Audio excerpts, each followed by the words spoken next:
Good morning, everybody. Thank you for joining us here on Facebook. This is segment or session number 5 on the final family project. This morning I'm talking about protection. I've been giving, probably for the last 30 minutes, some instruction on this season.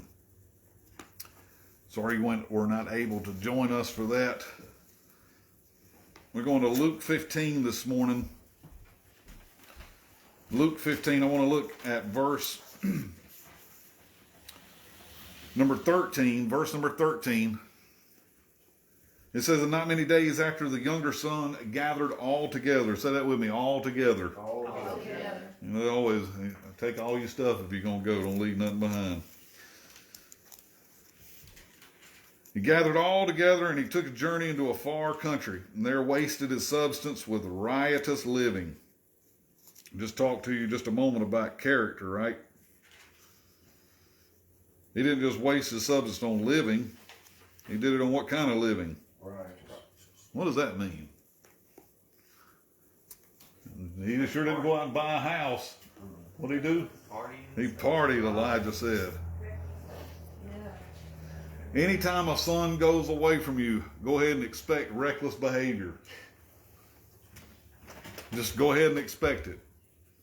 You're going to hear the stories. You're going to hear all the horror stories, all the war stories. You're going to hear all the craziness that's going on. Why?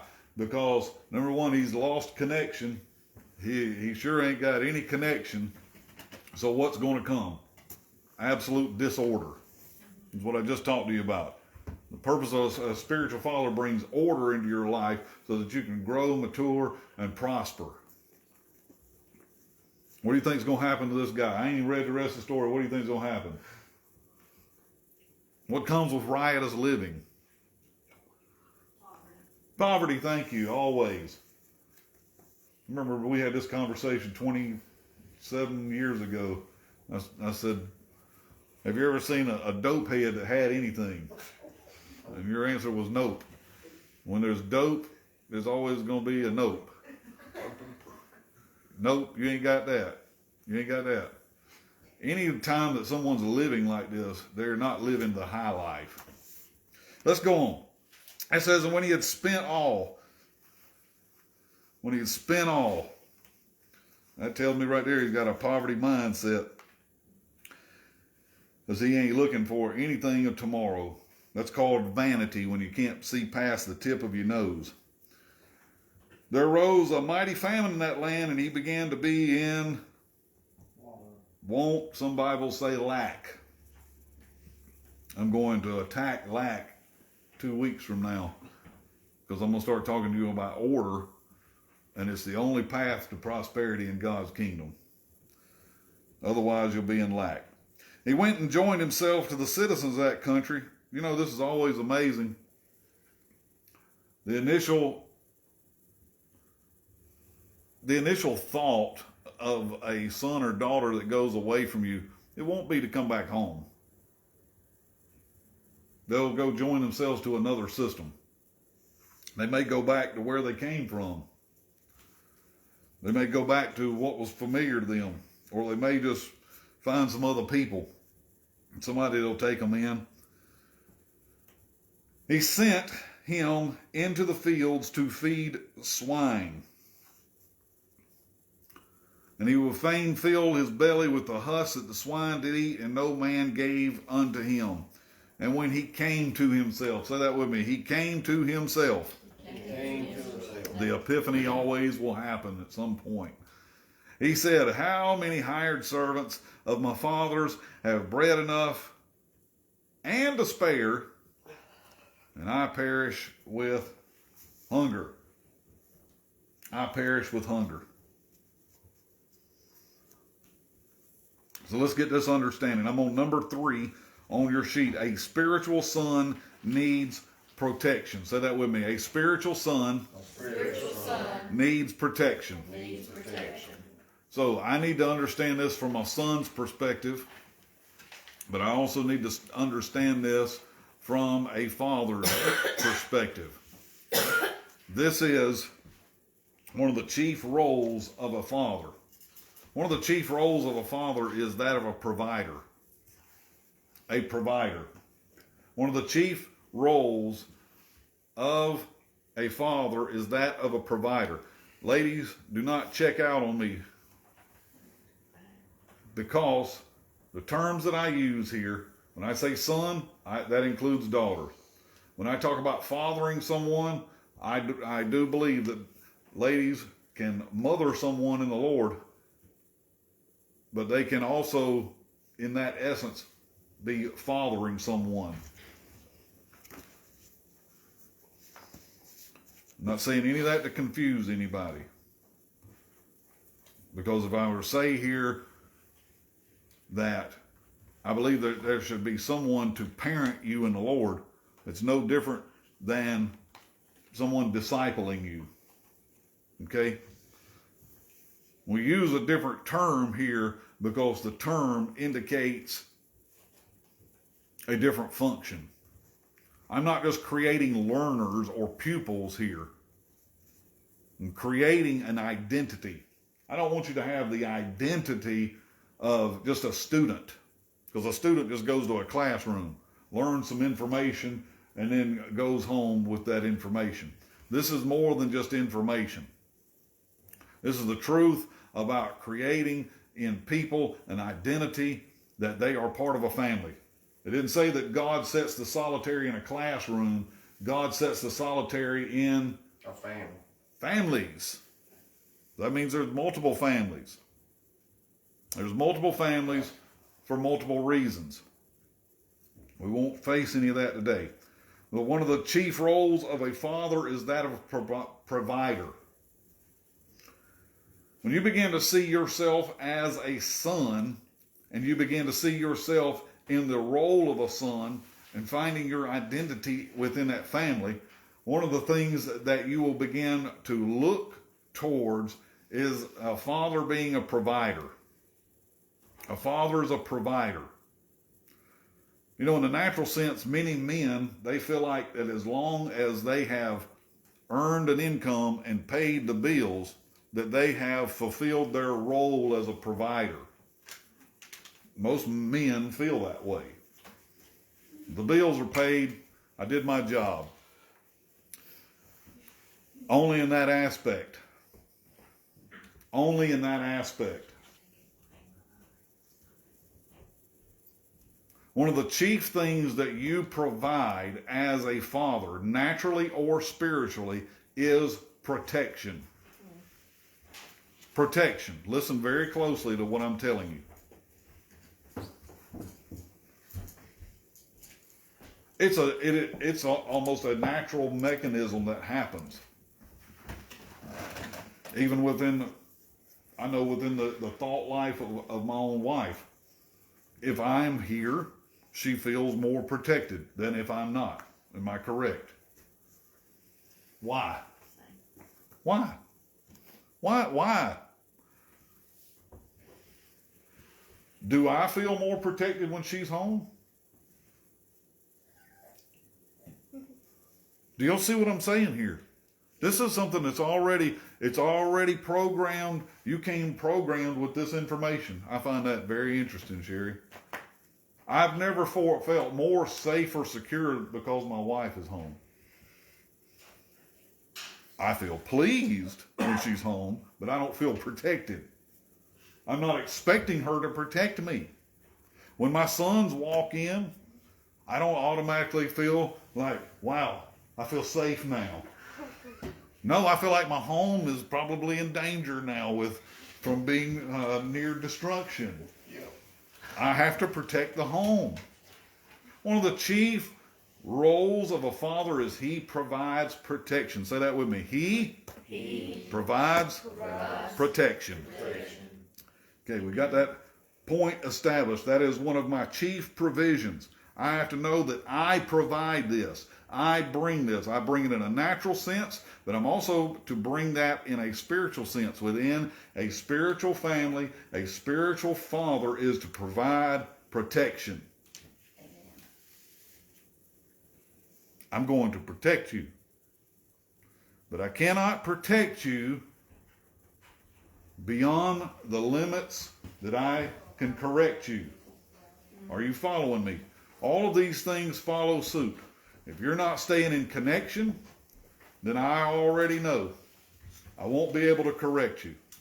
And if I can't correct you, then I sure can't protect you. Sometimes your protection comes through a correction. You may not see it that way. If I tell my son, hey man, son, don't go out here and play in the road, I'm giving him an instruction. He goes out here and plays in the road and gets hit by a car. Why am I telling you all of this? Because I said, number one, last week, a son is corrected through an instruction. Don't ever expect a father to explain it to you, because he's not required to. If I give you an instruction and I say, Sherry, you need to go do this, this, and this. If you say to me, why do I need to do that? Do not ever expect me to explain it to you. If I do, it will only be a bonus because I feel that you are mature enough for me to explain it to you. Otherwise, a father or a spiritual father never has to explain an instruction to you. The reason for that is because it will automatically undermine his authority. And it will create within either a natural son and daughter or a spiritual son and daughter the undermining of the thought of authority. Because if I say to my son, go out here and sweep the porch, and he says, why? If I sit here and start, well, because the porch is dirty and because, there's dog hair on the porch and I'd like for the porch to look a little nice. Do you think I'm going to do all that? He's laughing because he knows that ain't going to happen. Because he already knows what answer I'm going to give him. And what answer is that going to be? Because I said so. Because I said so. That's the only reason that you will ever get. Now, within a son or daughter in a spiritual sense, at the moment that they ask why, listen, what I've already told you in this information. When you give an instruction, a son or daughter's reaction tells you everything that you need to know about where they are. Tells you everything that you need to know. A reaction, that's what I'm looking for. When I give an instruction, I'm either looking for obedience or reaction. Obedience is going to tell me that they're on the pathway to promotion. Because if I can't correct you, I can't protect you, and you surely will never be promoted. Because you can't be promoted where you can't be corrected. Are you with me? Yes. Okay. What is this protection, and why are we going to call it this? Protection is a covering. Now, I'm going to go ahead and tell everybody here, it's here or here. I used to not believe in this. I used to call it a bunch of bunk. I used to say, well, I can't really find that in the Bible. I used to hear people talk about having a covering. I fought against this. I tried to disprove it. So if anybody wants to try to argue this case with me, I'm going to go ahead and tell you, I'm not going to argue with you because my spiritual father told me, don't argue with a fool. I'm not trying to convince anyone of what I believe. I just simply I believe what God believes, and you can make your own judgments about the evidence of it in my life. But I have the evidence of a covering over my life. There's the evidence of protection. It would be no different than if someone came into this home with guns blazing. You know what my reaction would be? It wouldn't be to run for my life.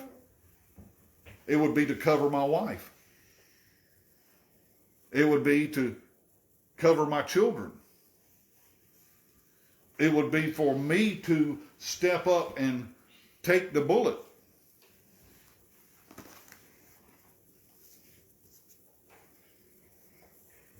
I provide the covering. You become a covering for people. What does that look like? A covering provides, look at this with me, I'm on the third dot. 1, 2, 3. If you look on your paperwork, number 3, a spiritual son needs protection. Third dot says a covering provides accountability.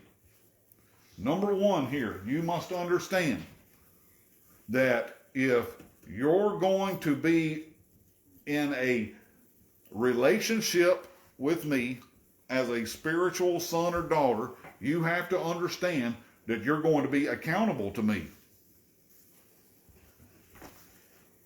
At any moment that I sense that you are trying to move out from under that accountability, I already know what's going on. I don't even have to voice it. What does that mean, accountability? It means this. Any of my actions can be called into question. It was no marvel for me on any given Sunday, if I taught something here on Facebook, it was no marvel to me that my spiritual father went back and watched it, or sometimes watched it live. And it would be no marvel that around 3 or 4 o'clock on a Sunday afternoon that he might call me and say, "Why did you teach that? What were you thinking? Why are you even talking about that?" Are you with me? Accountable means that I can be called into question. That means I become the one that provides an answer here for my actions, my thoughts. It's no different than if you're a father or mother to your own natural sons and you say, "Why are you doing that? What are you thinking? Did I tell you to do that? Did I ever give you an instruction for that?" You hear it? Do you hear the questions? Anybody here that's a son, has your parent ever questioned you? Accountability, covering provides accountability. I always got questions. Questions. Yeah, questions qualify people.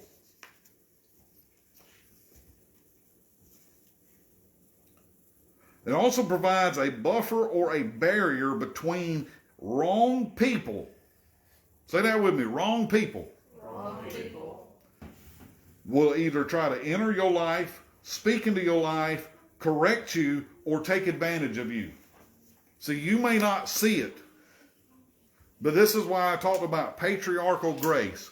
It's something that God gives to spiritual fathers or mothers, and he also gives to natural fathers or mothers. They see things that you don't see. Yeah. And at the moment that you think that they don't see it, you have really announced your own ignorance. Now, I'm not saying that they see everything, but they will see when people, they got a warning. It's like, I've had my spiritual father call me and say, "Something's really wrong. Now tell me what it is." And I ain't said nothing to him. He just knows by the Spirit. Something's wrong. I don't know what it is, but you better start talking. Well, since you called, maybe I better tell you what's going on. Sometimes they'll see somebody that's trying to take advantage of you. You know, this whole thing provides for you a protection from a wrong person trying to correct you. You're going to have people that try to come into your life that try to correct you. Okay? Let me stop for a minute and say it this way. Because I have submitted myself to correction, therefore everyone is not qualified to correct you. Here's the deal. If someone comes into your life and they say, "You know, I really don't like the way you do that," or "I really don't like the way that you talk about this," or they try to offer you some type of correction, you know what you need to do? You need to go through your phone, find my phone number, click on it, and tell them, "If you got a problem with me, then you can call my spiritual father." And let me go ahead and tell you, what will happen? They will never want to call me again. And I've had this happen. This is how I know it. Because not everybody's qualified to correct you.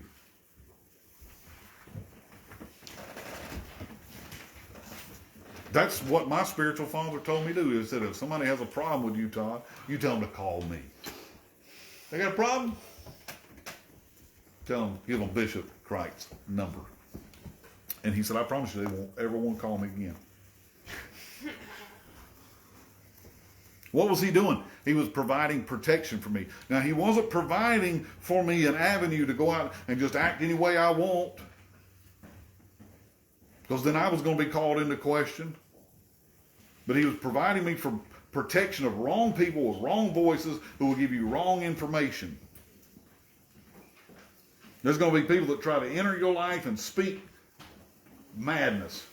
Let me go ahead and tell you, whenever you see a spiritual son or daughter starting to turn away from you, you can go ahead and guarantee that there's a third voice somewhere that you can't see. It's an invisible voice. Somebody's in their ear somewhere talking to them about something. Because most people don't change their feelings about you unless someone else has been in their ear. Now, I didn't say that's always true, but most of the time it's because someone has something bad to say about you. Here's what I learned from my spiritual father. If somebody has something bad to say about my spiritual father, I need to cut them off immediately. I don't let them go on. I will not let anyone disparage my spiritual father. You know why? Because it will cause in you madness. It will cause in you craziness. It will make you crazy. You can't have somebody who is mentoring you or fathering you or discipling you in the Lord and somebody is saying negative things about them. It stops all growth in you. You don't see it when it's happening because you can't receive from that person anymore. Anyone that you don't admire, you can't learn from.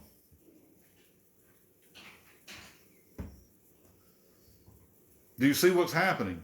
Do you hear this? Are y'all with me? Yes. I'm giving you some very vital information. You know where I learned all this from? Talk to Claire. Yeah. I learned it from there.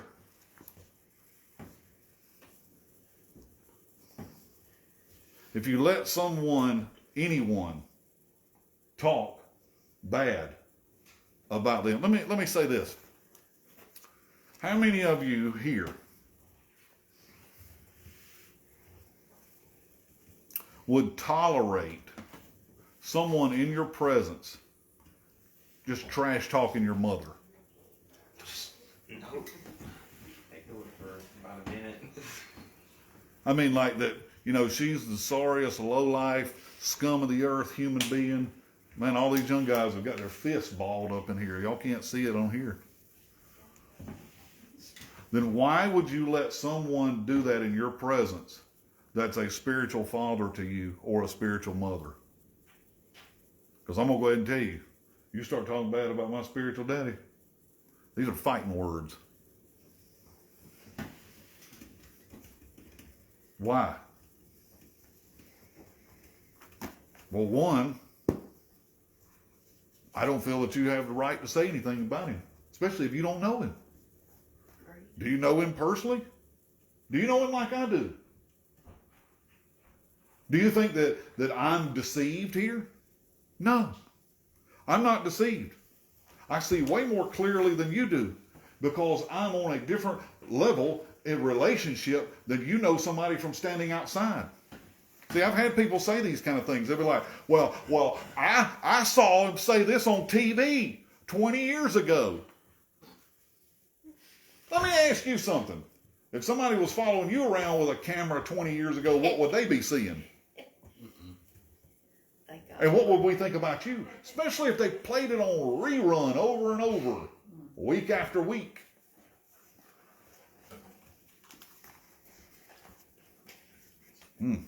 Well, Let's move on from that. What's happening with the element of protection? The reason this is important is because protection is thwarting a bastard spirit. This is very important. I have yet to teach on the bastard spirit, really. I taught on having an orphan spirit, but there's a different element of an orphan spirit from a bastard spirit. What a bastard spirit begins to do in a son's life, it will ransack his whole future.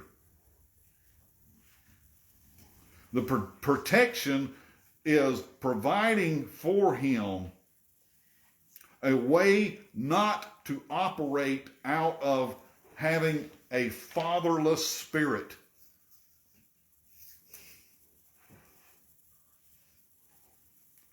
Let me ask you all a question. Any of you that in this room that have wound up in a place where you knew you shouldn't have been, or you could have prevented from being there, what would have happened if you would have had somebody that you would have listened to instead? Has anybody in this place, in here or here, ever wound up somewhere and you thought, I really don't like where I'm at in life? What would have happened if you'd have had somebody that you would have listened to? Because most of the time you wound up in that spot because you were unwilling to listen to somebody. But if you would have been willing to listen to a right voice, you would have made a right choice, and where would you have been? Because ultimately life is made up of decisions. It's the decisions that you make that are determining the outcome of your life. Most people, I said it this way the other day, most people don't like their income, but it's not because of their income, it's because of their outcome. It's the outcome of their income that they don't really like. It's not really the amount of money that they make. It's really the amount of money that they spend. It's the outcome. The outcome is, I ain't got nothing. I ain't got nothing to show for all the work and labor that went into. So it's not the income, it's the outcome. The outcome is based on the decisions that you've made between the time of the income and what you have left. Protection from a bastard spirit. Everything illegitimate, listen very closely, everything illegitimate can be brought under a covering. Everything illegitimate can be brought under a covering. You may say to me, you may be listening to me in a foreign country, you may be listening to me, I don't know where in the world you are, but you may be listening to me and thinking, I've never had this. Never had this in my life. I wouldn't even know how to start or where to begin, where to go. The first thing that you really need to begin to seek God for is order. There's a lot of things that people pray for, a lot of things. They want God to get them out of this situation. God deliver me from that. I really don't like where I'm at and what I'm doing. Let me say something to you. Are you really willing to change? Because if you're willing to change, all you need to pray is one prayer. God, bring order into my life. And he won't do that through a thing. He will do that through a person. You'll be thinking, well, what's going to change? I'm going to tell you what's going to change. Your relationship is going to change. Your relationship with somebody is going to change. Whenever God is going to open a door in your life, he brings a person into your life. When you need, I'm not trying to convince you of this, because either you're convinced or you're not. You need someone that you're accountable to. Whether you want to call that a pastor, but I've told you within the capacities of pastor, he's going to try to do whatever he can to keep you. Father ain't going to do that. A father has a different mindset. Jesus did try to keep people. Why? Because he operated as the Father. Now he did say, I'm the good shepherd, and I lay down my life for the sheep. But he said to Philip, Philip said, show us the Father. And he said, have you not known me so long? If you've seen me, you've seen the Father. The Father doesn't try to keep you. What he tries to do is mature you, grow you up. You know, the chief thing here that's happening within the dynamics of the church. Yeah, we talk about apostles, prophet, evangelist, pastor, and teacher from Ephesians chapter 4. But it says that these things were given for the maturing of the saints, the perfecting of the saints. Not so that we could build a bigger building with the sanctuary and pews. You know, a lot of pastors and people, I'm going to just say these things, and if they offend you, I'm sorry. That's with you. A lot of preachers every week, they're trying to get people to run to the altar. Run to the altar. If you want to get back to the book of Acts, there was no altar. There was no little platform with a pulpit and a choir and robes and church bells and stained glass and none of this. For 300 years, they met from house to house. Now, you tell me where the altar was. I mean, if somebody wants to sit here and say, you know, Todd, I'm not real sure about what you're teaching. Well, I will tell you, I'm not real sure about what you're doing because you don't have any biblical foundation for what you're doing. Show it to me in the Bible. Show it to me in the New Testament. Show me where they built an altar in the New Testament and worshiped the Lord. They didn't. They were that altar. They were the place of sacrifice. Okay. Let me get back on where I was at. So what is going on here? If you need advice or counsel or wisdom or understanding, all of this is imparted to you where you decide to remain under protection. If I decide that I'm going to go out here and make a decision on my own without consulting my spiritual father on it, and I'm talking about a life-altering decision. I ain't talking about whether you're going to Burger King or not. Because don't call me and ask me, should I get the Whopper or should I get the chicken sandwich? Because I'm going to tell you, you waste my time. Make up your mind. I'm talking about a life-altering decision. Should I change jobs here? Don't ask me whether you should change wives or husbands, because I'm going to kick in your rear end. Because you ain't following the Bible in the first place. I'm talking about a life-altering decision that you feel like you need wisdom or counsel or understanding on. I don't know what to do here. What is this? I'm remaining under protection when I ask these kind of questions. What do you think? You ever notice that an immature son or daughter will not ask their parents, what do you think?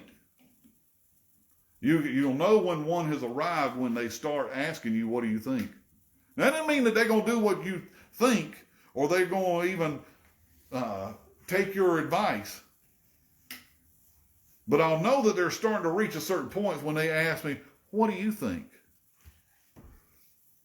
What do you think about this? You'll even know more when they start asking you, what do you think about this person? See, those questions tell me a whole lot. Because I've noticed this. People choose their friends. People choose their friends.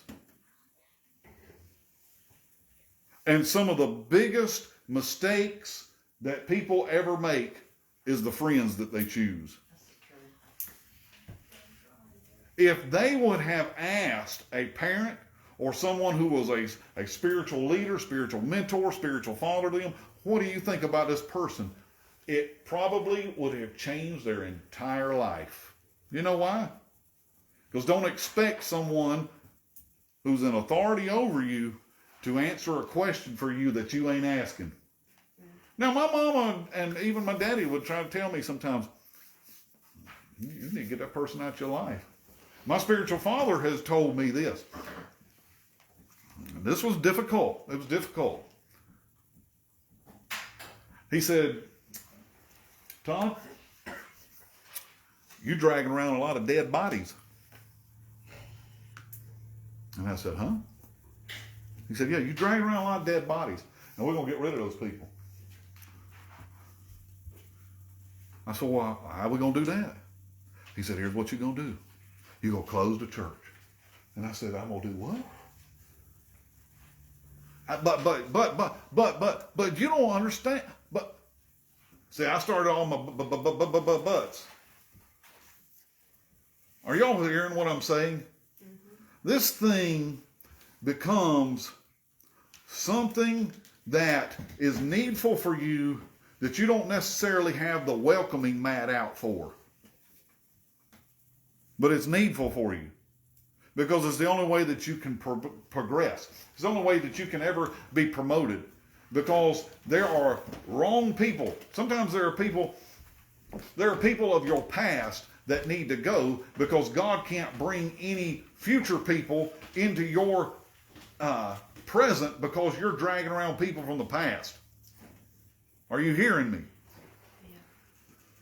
There's only so many seats that can be provided in your life. And sometimes somebody's got to go in order for somebody new to come. And sometimes people are hindering you from progressing. You may not see it initially. I said you won't see it initially.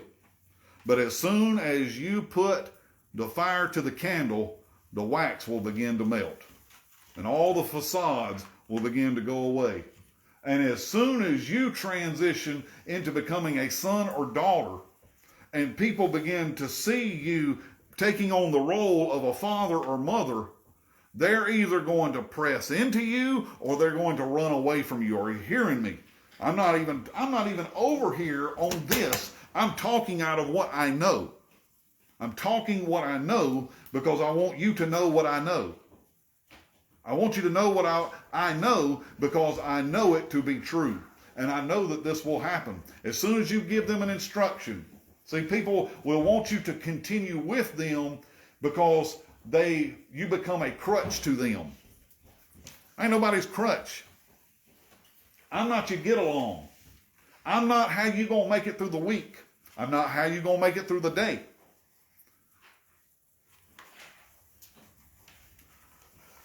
A lot of parents, natural parents, they don't ever get this. This is why they'll have 30-year-old men living at home, playing video games all day, and ain't got a job. You know why? Because they haven't been parented. Does any of my sons in this home believe that that's going to happen? Oh, this one over here, his eyes went big. Well, no. No. You know why? He knows it ain't going to happen. Because he knows that Daddy ain't going to put up with that. Daddy's going to take that doorknob, turn it open, and put a foot right behind him and say, it's time for you to make it on your own. I'm not here to crutch you through life. I'm not here for you to just lean on continuously. Are you hearing what I'm saying from a spiritual standpoint? Because any spiritual father is preparing you for his departure. Let's go on. A father steps forward to take steps to protect his sons from deceivers, wrong people, and I put on there idiots. You're going to encounter a lot of people that are just idiots. Now, a lot of people, they say, this is strong speech. Should you be talking about this? Yes. I want you to know that the world is full of idiots. They have no clue of what they're doing, where they're going. Now, I didn't say they weren't good people. I didn't say they didn't have good jobs and make good money. I didn't say that they didn't look successful. There are plenty of people out here that the facade looks real. The facade looks real.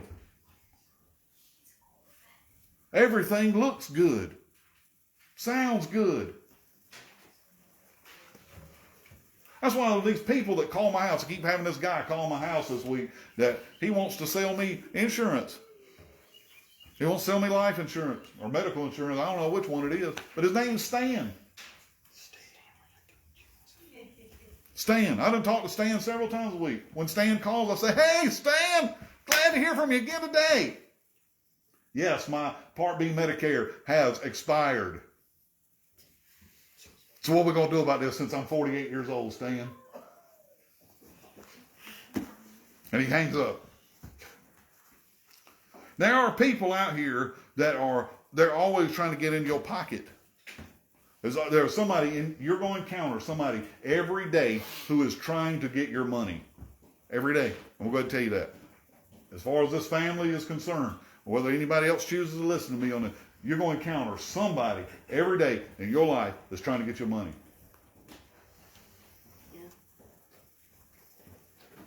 They're deceivers. So what does a father do? He teaches and instructs sons and daughters in order to prevent them of future pain. Anything that I'm teaching you, anything that I'm talking to you about, I have that goal in mind. I don't want you to have to learn by a painful experience. Anything that I know, I'm trying to tell you. If I start, in 2 weeks from now, when I start talking to you about order, why am I talking to you about order? Because I know that wherever you don't have order, wherever there's disorder, chaos, and confusion, is going to be the imminent place of pain. It's automatic. It's automatic. Pain is coming wherever you're not willing to listen. Last point here on protection. Protection provides a sense of trust, removes fears, because you know that someone has your back and your best interest in heart. That, my friend, is what I call the recipe for success. There is nothing like knowing that somebody has your back. There is nothing like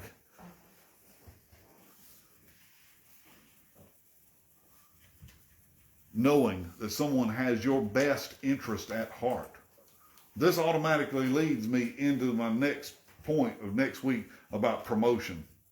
Because when you know that someone has your best interest at heart, you know that they're not saying what they're saying or doing what they're doing in order to hurt you, even though it might hurt at the moment. That's why I was talking about discipline, correction, chastisement, whatever you want to call it there. You know that they have your best interest at heart. They wouldn't do this to hurt me. They would only do this because they're trying to promote me. They're trying to, and that's what my spiritual father taught me. He said, my shoulders become what you stand on. My ceiling becomes your floor. The height that I've come to becomes what you stand on.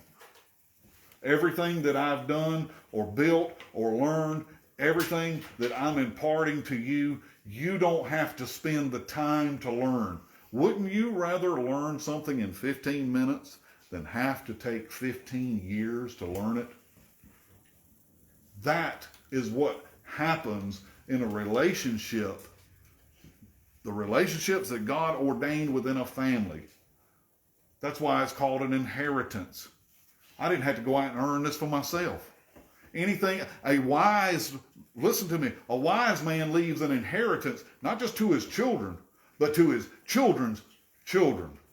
He's done thought way beyond his own life. He's thinking in terms of legacy. That's the terms that I'm entering into now and thinking in. I'm not thinking about my destiny. I'm not thinking about just getting it right. I'm thinking about what I'm leaving behind. What am I leaving behind? I'm leaving behind something that's not just for you. My purpose and goal in this is for you to take it and begin to teach others. Who will teach others? Who will teach others?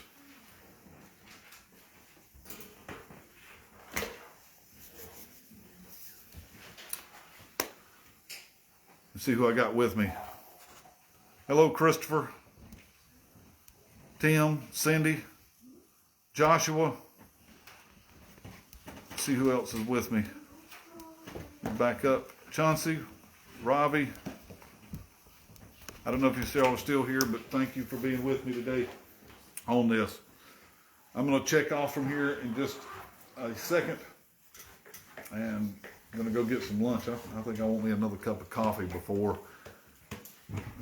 that. So I'm going to sign off from here. I got a couple of questions with my household faith. Thank you for joining me today here on Facebook. Thank you, Joshua. He said, preach it. Just talking to you about the family, the mechanisms of the family. And I believe that this is ultimately where God's people are going to return to. It's going to be away from religion and into a family. That's what we were ultimately called to be. the family of God. I'll see y'all soon. Next Sunday will be the last part of this. I'll be talking about promotion. You don't want to miss that. All right? Bye-bye.